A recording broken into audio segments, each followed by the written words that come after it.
오늘 우리가 읽은 본문은 마태, 마가, 누가, 요한에 걸쳐 나오는 본문입니다. 어떤 동일한 사건이 네 복음서에 다 기록된 사건은 몇 가지 안 됩니다. 그래서 네 복음서에서 다 기록했다는 것은 이제 그만큼 중요한 의미를 갖고 있다는 것을 뜻합니다. 오늘 당시 배경은 6장 1절에 예수께서 갈릴리 바다 곧 디베랴 바다 건너편으로 하셨다.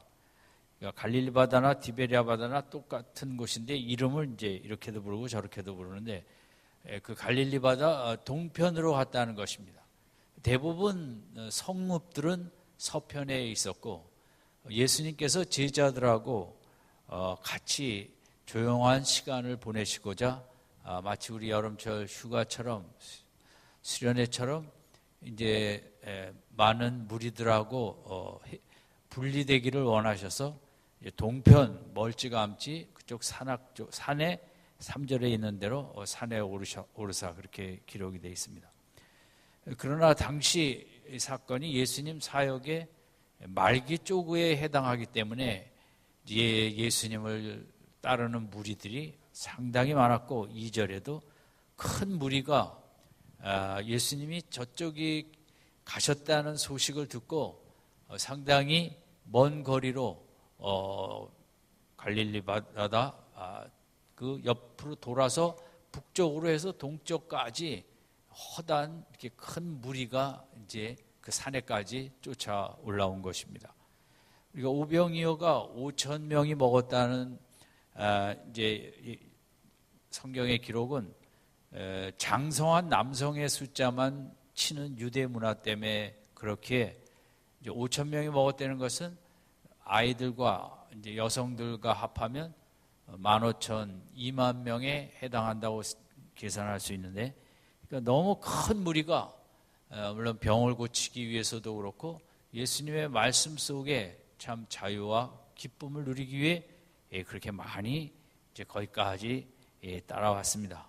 그래서 예수님의 이제 제자들을 하고 좀 조용한 시간을 갖고자 하는 계획은 뒤로 하고 이 큰 무리 앞에 서서 하루 종일 이제 말씀도 하시고 병도 고쳐 주셨던 것 같습니다. 그래서 오늘 본문의 사건은 마태복음에 보면 이제 그 저녁에 해가 질 무렵에 이렇게 사건이 나타났다고 이 기록을 하고 있습니다. 예수님은 이 큰 무리를 너무 불쌍히 여기셨습니다. 고대 사회 그 당시에는 이제 특별하신 분 아니면 이제 하루 벌어 하루 일당을 받아 살아가는 게 보통이었다고 합니다. 그러면 많은 분들은 이제 예수님이 좋아서 예수님의 말씀이 귀해서 또 병고침을 얻기 위해서 그 하던 일도 멈추고 예수님을 쫓아 이렇게 먼 곳까지 나왔던 것입니다. 그런데 예수님과 함께하는 시간이 이렇게 빨리 흘러서 저녁에 이르기까지 그들은 점심도 먹지 못했고 저녁에 대해서 얼마나 이제 허기가 지겠습니까? 예수님은 마태복음에 그들을 이제 불쌍히 여기사라는 표현이 써 있는데 참 고대 사회의 일반 백성들의 삶은 얼마나 고단하고 힘들고 외롭고 그랬겠습니까? 먹을 것도 그렇게 풍족하지 않은 시대. 유대인은 물론 그때 하루에 2끼를 먹었다고 합니다. 아침과 저녁에. 그런데 예수님께서 이 상황 속에 많은 사람 2만 명이 이제 하루 종일 그 자리에 있었고 돌려보내기에는 너무 배가 고프고 또 먼 길을 걸어서 각자의 마을로 가야 되는 이 시점에 좀 먹이고 싶으신 마음이 강했던 것 같습니다. 안 그렇겠습니까?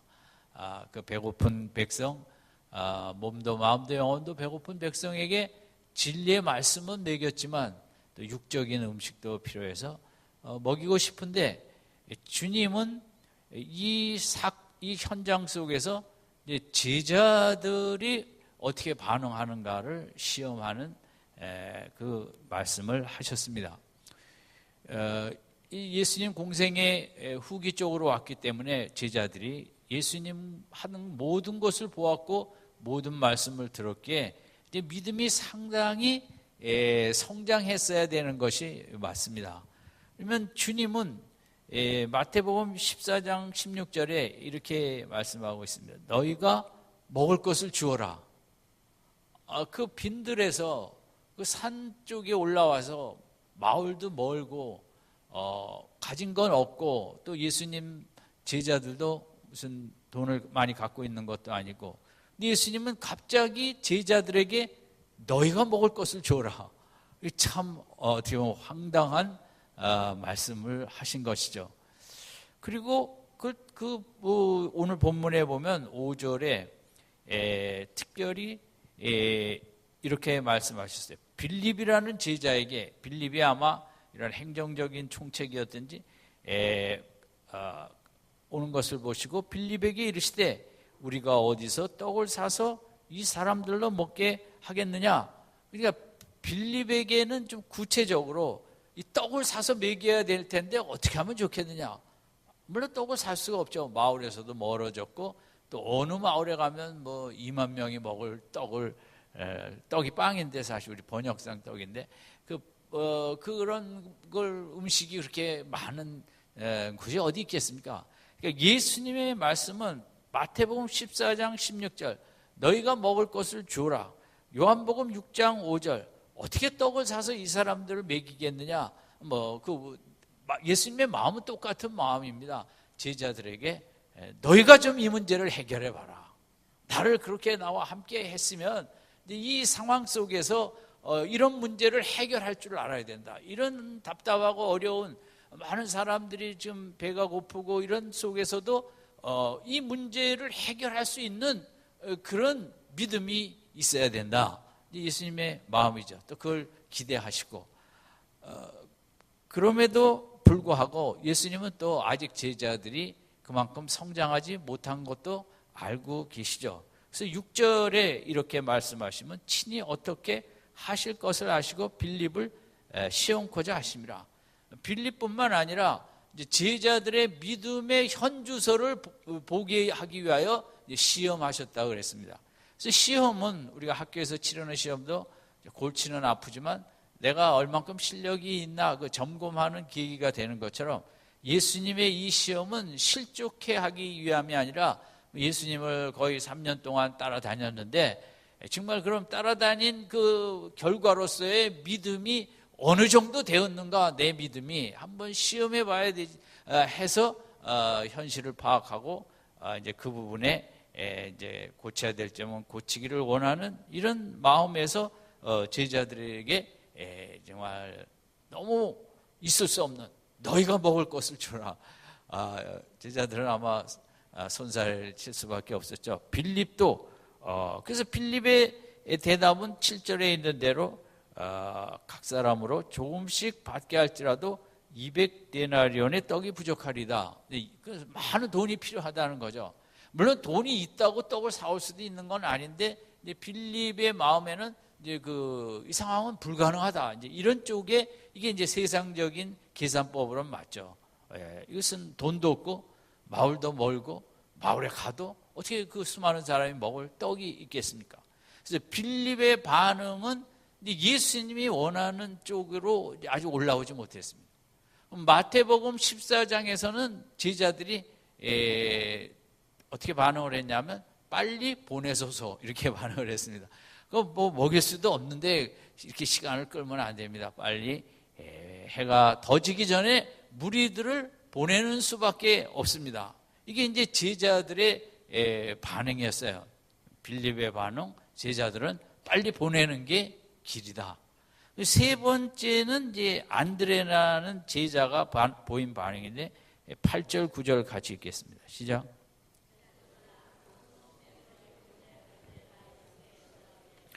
여기 하나의 여호와가 있어 보리떡 5개와 물고기 2마리를 가졌나이다.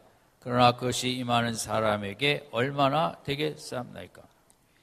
안드레도 그 다른 제자들보다 나은 점은 있어요.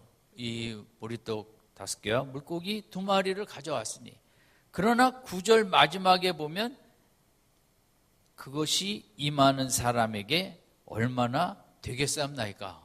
이 말은 또 역시 예수님이 원하시는 그 믿음에까지 올라오지 못한 거죠. 이게 있긴 있는데 뭐 이게 무슨 소용이 있겠습니까? 다른 집에 돌려보내라는 제자들보다는 조금 낫지만 예수님이 원하는 믿음에는 미흡한 것이죠. 예수님이 원하시는 믿음은 이만큼 나와 함께 하였으면 내가 누구인지 알 것 아니냐.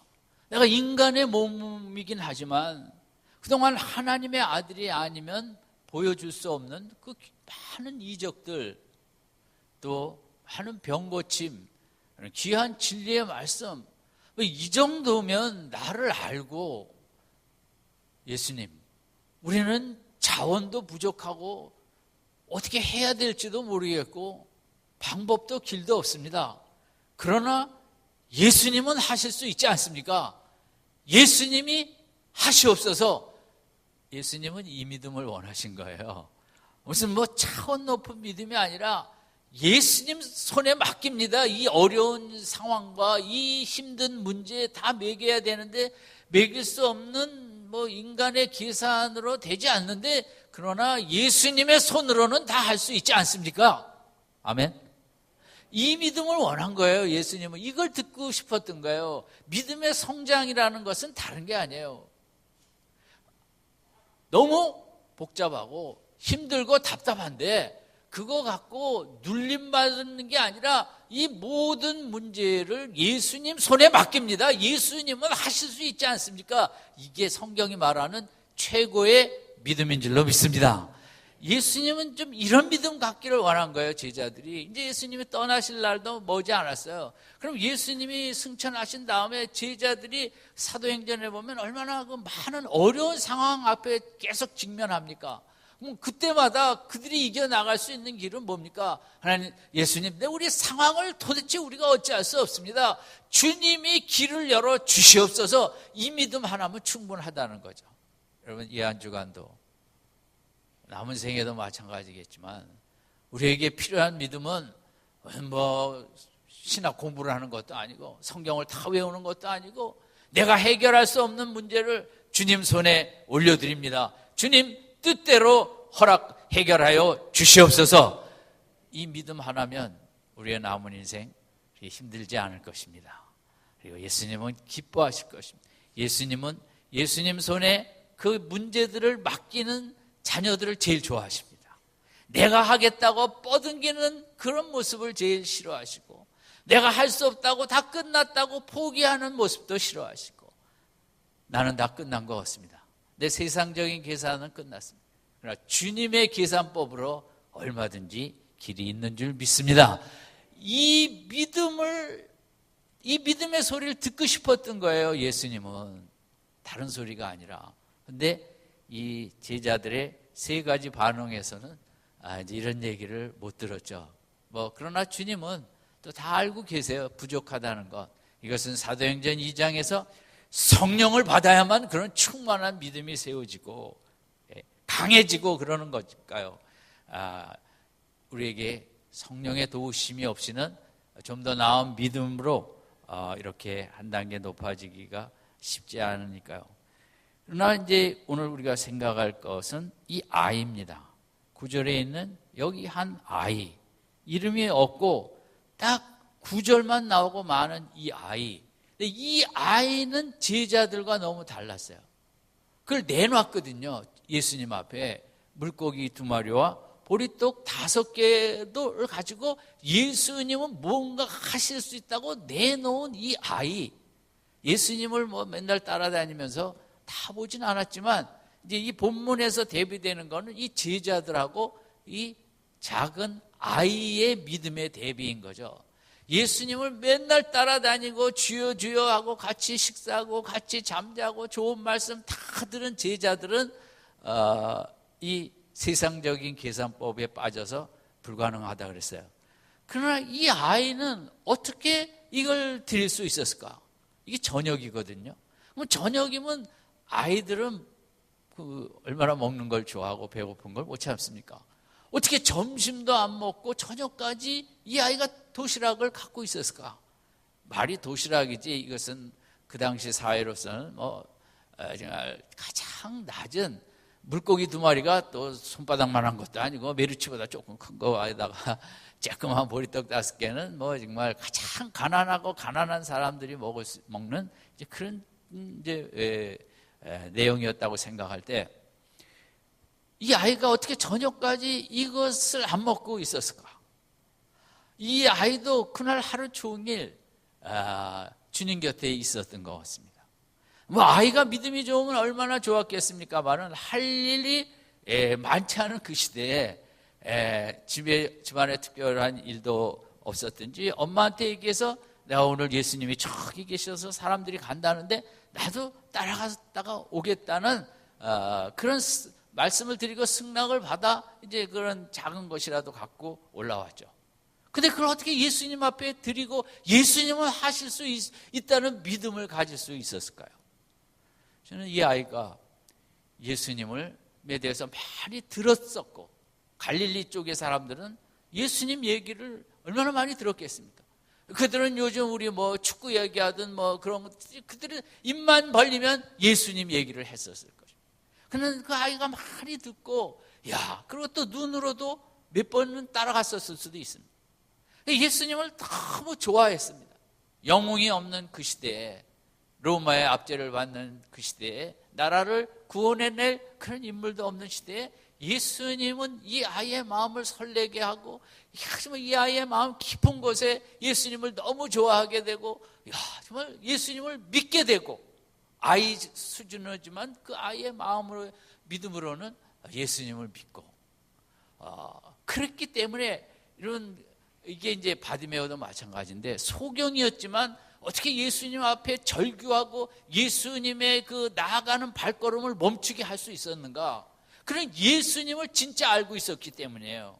근데 그 따라다니고 제자들과 무리들은 맨날 같이 다니면서 예수님이 얼마나 크신 분인가, 예수님의 권세와 능력에 대해 아직 눈이 뜨지 않은 거죠. 그러나 바디메오는 보지는 못했지만 많이 듣고 그 마음속에 많은 생각을 했던 것입니다. 그래서 생각을 하며 이분만은 눈을 뜨게 하는 것은 아무 일도 아니다.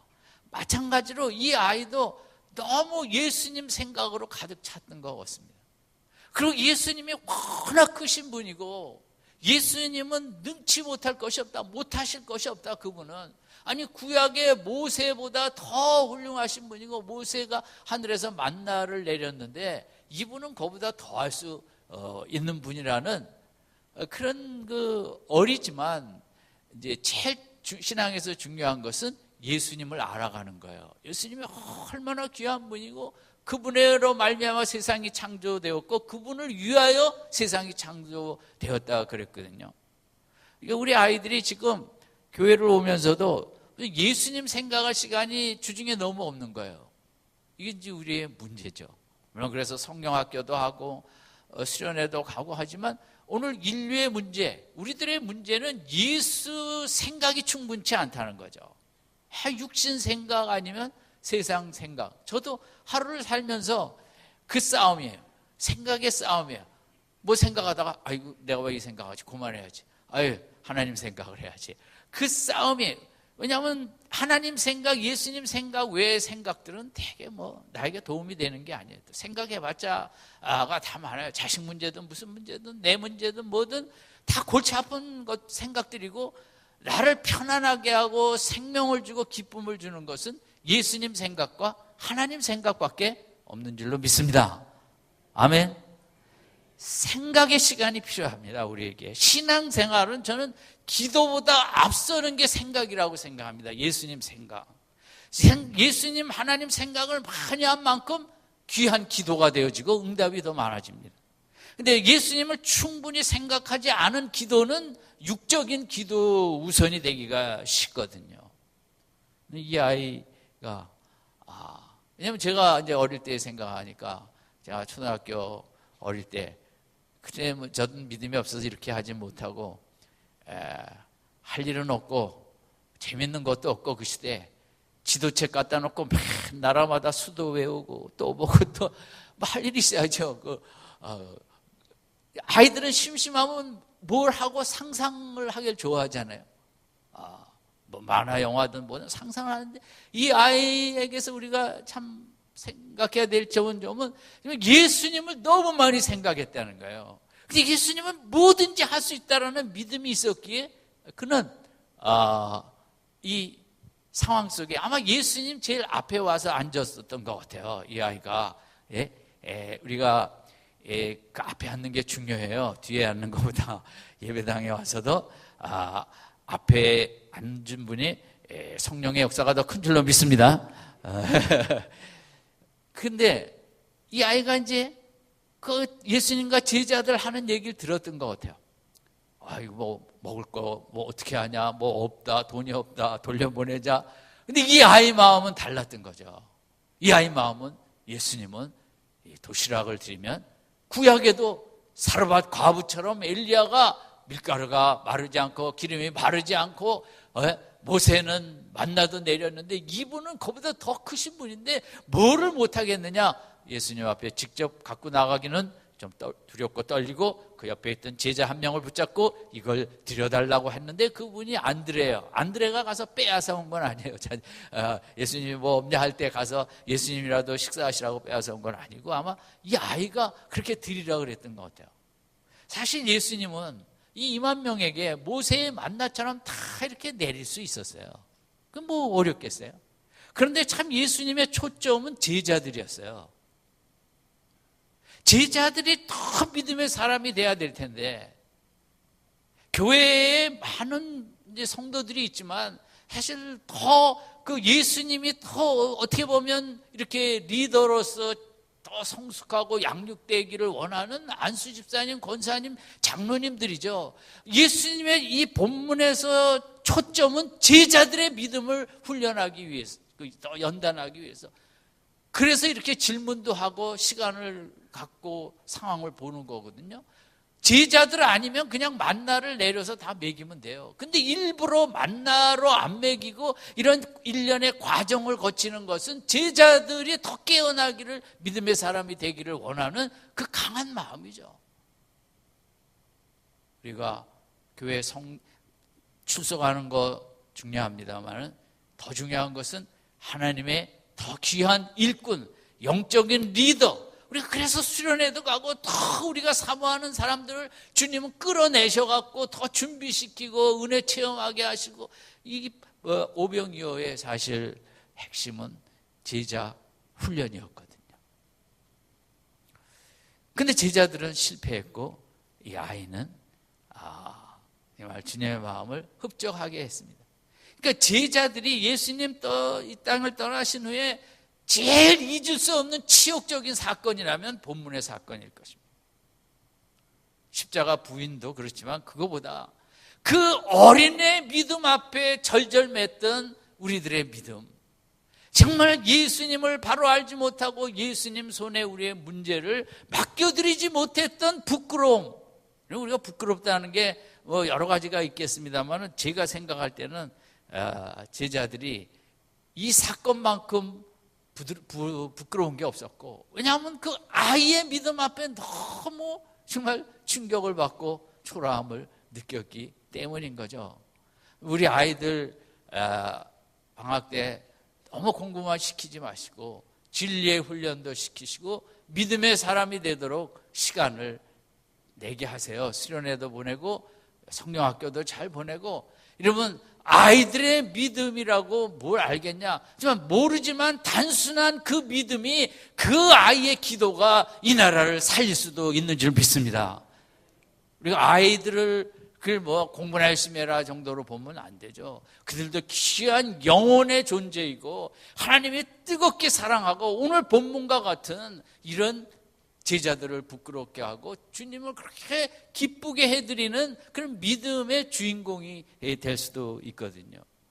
이게 제자들은 이제 세상적인 계산법을 아직도 갖고 있었어요. 아직 이제 믿음이 그만큼 못됐죠. 이 아이는 이제 성경적인 계산법을 갖고 있었어요. 이게 아무것도 아니지만 예수님이라는 분은 예수를 드리면 길이 있을 것이다. 나는 모르지만 뭐 이 아이가 이런 식으로 이적이 나타날 줄은 몰랐겠죠. 하여간 예수님 손에 맡겨드리면 무슨 일이 일어난다. 다 먹을 수 있다. 저분은 보통 분이 아니다. 예수님이 얼마나 크신 분인가 그걸 깨달아가는 게 신앙생활이고, 이번 한 주간도 우리들 마음속에 정말 예수님이 천지를 창조하시고 다스리시는 크신 분이라면 이 한 주간 근심 걱정이 다 사라질 줄로 믿습니다. 결국 예수님 크기 문제예요. 우리 속에 얼마나 예수님을 높이고 찬양하고 다윗처럼 창조의 영광 모든 것을 지으신 그 하나님이 크게 느껴진다면 세상의 모든 문제는 다 아무것도 아닌 것으로 보이게 되는 것입니다. 우리가 신앙생활하고 하나님의 자녀가 된 것은 이 성경적인 계산법을 배우기 위해서 우리가 구원을 받은 것입니다. 세상적인 계산법도 알아야 됩니다. 인류의 문명은 숫자와 계산에 의해서 여기까지 발전을 했습니다. 이집트의 그 피라미드는 물론 무거운 돌을 움직인 것도 대단한 일이지만 정확한 숫자의 계산 없이는 그것은 불가능하다는 거죠. 그것이 그뿐만 아니라 이집트의 4,000년 전에 다른 건축물들도 현대 과학자들도 이걸 어떻게 계산할 수 있었는가? 무슨 바벨론 문명도 그렇고 다 망한 아수르도 그들의 그 과거에 했던 그 성읍을 보면 그래서 지질학자, 고고학자들도 야, 어떻게 3,000년 전에 이런 식으로 그걸 설계할 수 있었는가? 어떻게 이렇게 계산할 수 있었는가? 정말 현대인도 로마의 많은 그 건축물도 성당도 이런 것도 그게 정말 계산법이 되지 않으면 절대 될 수 없는 거 아니겠어요? 계산은 중요합니다. 계산할 줄 알아야죠. 앞에 있는 음식을 보고 칼로리를 계산할 줄 알아야죠. 300칼로리인지 3000칼로리인지. 밤 12시에 3000칼로리를 먹는 한국인이 많다고 그러잖아요. 그거 안 되죠. 밤에는 물론 먹지도 않아야 되는데 계산할 줄 모르면 그냥 병에 걸리는 거죠. 계산이 얼마나 중요한가. 시골지가 친구가 있는 도시로 놀러 왔는데 도시쥐가 너무 맛있는 게 많다고 여기 식당 하는 집인데 여기서 정말 와보니까 맛있는 게 많아요. 근데 먹을만 하면 밤에 누가 문을 열고 들어오고 또 도망가고, 그래서 좀 더 먹으려고 그러면 또 누가 문을 열고 그러면 또 도망가고, 도대체 밤새 먹을래다 문 열고 도망가고 밤새 문 열고 도망가다 숫자 세어보니까 이게 하룻밤에도 정말 너무 숫자가 많은 거예요. 계산해보니까 며칠 있다가 도시쥐한테 나는 고향으로 돌아가겠다. 나 이런 삶을 못 살겠다. 쥐도 계산을 하며 산다고요. 이렇게 살다가는 뇌졸중 걸리는 거 뻔히 하니까 계산이 얼마나 중요해요. 미국의 어느 교회 목사님이 설교를 할 때 이제 아버님이 늘 와서 예배를 드리는데 자꾸 주무시는 거예요. 그러니까 목사님 체면이 이제 좀 안 좋죠. 그래서 자기 아들한테 너 할아버지 옆에 앉아서 졸면 이거를 찔러라. 그러면 깨게. 그러면 내가 예배 끝나고 일부를 주겠다. 그래서 그 다음 주에 오니까 그냥 졸라 그러면 아들이 푹푹 뭐를 찔르니까 아버지가 이제 졸지 않고 지냈어요. 근데 그 다음 주에 이제 오늘도 잘 되겠지 하고 이렇게 하는데 아버지가 졸고 계시는데 아들이 찌르질 않는 거예요. 그러니까 이거 아버지가 계속 이렇게 조는 거예요. 그 예배가 끝나고 아들한테 내가 약속대로 왜 안 했니? 그랬더니 할아버지가 안 찌르면 입을 준다 그래갖고 내가 계산하면서 살아가야 돼요. 이 시대는 그냥 멍하게 살면 안 되죠. 그죠? 돈 많이 벌 수 있는 걸 잘 계산하고 살아가야 되는 이 세상이죠. 링컨은 자기에게 도끼를 주면 나무를 찍을 때 8시간 동안 찍게 하면 6시간은 도끼에 날을 갈겠다 그랬어요. 2시간만 자르겠다. 그게 훨씬 많이 자른다. 무조건 이 시대에 일만 열심히 하는 게 아니라 정말 그 링컨의 핵심은 미리 많은 생각을 하자는 거죠. 그냥 무조건 그냥 일만 열심히 하자는 게 아니라 계산을 잘 해갖고 어떻게 할 것인가. 정치인으로서 나라 일을 하는데 오죽하면 링컨이 이야기를 하겠어요. 무조건 일 벌리고 뭐 이렇게 하자 저렇게 하자가 아니라 그 6시간이라는 시간은 충분히 계산하고 이게 어떻게 되는지, 세계적으로 뭐가 되는지, 뭐 나라의 국익이 어떻게 되는지 대외적으로 대내적으로 많이 심사숙고하고 일을 할 때 거기에 열매가 있는 거지. 뭐 얼핏 좋아 보인다고 탁 하고 이러지 마. 정치인으로서 얼마나 뼈저리고, 그가 링컨이 대륙 횡단 그 기차도 놓은 거거든요. 미국의 당시 그 산업 발전에 지대한 역량은 그거예요. 대륙 횡단 열차. 그가 노예 해방보다 어떻게 보면 경제적으로는 이게 더 큰 이제 링컨이 일을 한 거죠. 뭘 해야 될지 생각을 하고 잘 해야 되는 거죠. 계산을 할 줄 알아야 돼요. 근데 세상적인 계산은 보증을 못해요. 잘 될 때도 있고 안 될 때도 있고, 이게 해서 좋다 해서 주식을 샀는데 그냥 다 깡통이 되어버리기도 하니까 이 세상적인 계산은 잘해야 되지, 참 조심해야 되고 두렵기도 하고 무섭기도 한 거죠. 오늘은 이 세상적으로 이제 숫자가 많은 게 행복이고 성공이라는 것 속에 우리가 얼마나 또 이 세상 계산의 노예가 되는지 모르죠. 없으면 불행하고 피해자고 루저고, 숫자가 많으면 성공이고 행복이라는 자본주의가 주는 잘못된 이 이데올로기 속에 우리가 이 숫자 때문에 울고 웃고 죽는 이런 참 어려운 인생을 살아가고 있죠. 우리가 신앙생활을 왜 하냐? 그 세상적인 계산법으로는 우리가 행복하기가 쉽지 않아요. 성경적인 계산법을 우리가 알아야 되는 거예요. 하나님 나라의 계산법을 알아야 되는데, 그게 오늘 본문과 예수님이 강조한 것은 너희가 심어서 30배, 60배, 100배의 열매를 거두리라. 세상의 계산법은 잘 안 되는 거거든요. 하나님 나라에서는 작은 걸 드려도, 이 하나님 나라 성경적인 계산법에는 큰 것을 원치 않았어요. 아주 그냥 그 쌀아날 만한 그런 걸 드려도 하나님 손에 막 드리면 그것이 무한대로. 이러면 이 소녀는 30배, 60배, 100배가 아니라 2만 배의 결실을 얻었잖아요. 이게 성경적인 계산법이에요. 우리가 세상적인 계산법으로 살다가 참 피곤하고 지칠 때가 있어요. 그리고는 낙심하고 아예 다 그만두자, 제자들처럼 다 돌려보내자 할 수도 없는 것 같고, 예수님 허튼 소리 하지 마시고 이렇게 되는 거거든요. 그러나 우리가 성경적인 계산법을 알면 내가 다 가진 게 없어도, 어떤 젊은이가 그냥 오토바이를 그렇게 잘 타갖고 상도 그냥 엄청나게 받았는데 엄마도 신나면서도 늘 무섭고, 아니나 다를까 큰 사고가 나갖고 목 밑에 이제 오토바이는커녕 제대로 걷게도 못된 거죠. 그럴 때 대부분 계산이 안 되잖아요. 이제 세상적인 계산이. 그러나 사람이 거기서 그렇게 사고당한 사람들의 그 관리와 거기 필요한 것과 그런 사람들이 어떻게 다시 일어서느냐, 본인이 낙심하지 아니하고 세상적인 계산법으로 하지 아니하고 내 남아있는 육신을 가지고, 어떤 사람은 모발에 마비가 됐지만 경찰이 총을 맞아갖고 거기서 포기하지 아니하고 내 이 상황을 하나님 앞에 드리겠다. 그래갖고 그분이 이제 자기 젊은이를 용서하고 그 용서의 의미, 용서의 가치, 사랑의 가치, 미국 온 지역을 돌아다니면서 이분처럼 용서와 사랑의 강력한 메시지를 전하는 사람이 없대잖아요. 목 밑에 전신마비가 됐으니 우리는 세상적인 계산법으로 끝날 수 있다고 생각하죠. 그러나 그 목만 남았지만 이것도 하나님 앞에 드리면 30배, 60배, 100배, 2만 배의 결실을 가지고 올 수 있는 것이 성경적인 계산법이요 하나님 나라의 계산법인 줄로 믿습니다.